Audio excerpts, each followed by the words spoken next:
பாருங்க, இப்போ நம்ம பழைய கால ஈருக்குள்ளி. ஈரு என்றால் பேனினுடைய முட்டை. வெண்மை நிறத்தில் காணப்படும். அது சின்ன சின்னதாக இருக்கும். அது முடியில் அப்படியே ரொம்ப இறுக்கமாக பற்றி கொண்டு இருக்கும். ரொம்ப சின்ன சின்னதாக வெள்ளை கலரில் இருக்கும். அதை தவிருங்க, இதுதான் ஈருக்குள்ளி. பழைய காலத்தில் ஈருள்ளி அப்படிம்பாங்க, அல்லது ஈருக்குள்ளி.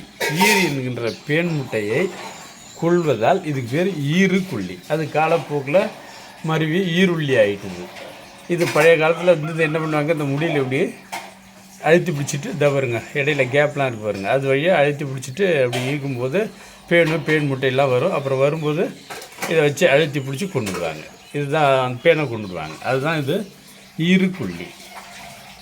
ஈரு என்பது இப்போல்லாம் என்ன பண்ணுறாங்க, ஷாம்பு தலைக்கு போடுறாங்க. ஷாம்பு என்ன பண்ணும், அந்த பேன் முட்டைக்கும் ஈருக்கும் முடிக்கும் இருக்கிற உள்ள ஈர்ப்பு விசையை குறைச்சிரும். அதனால் தானாக அது ஈர்ப்பு விசைக்கு தானாக பேன் முட்டை கீழே விழுந்துடும். சர்ஃபேஸ் டென்ஷன் இருக்கு இல்லைங்களா, இந்த சர்ஃபேஸ் டென்ஷனை குறைக்கிறது தான் ஷாம்புனுடைய வேலை.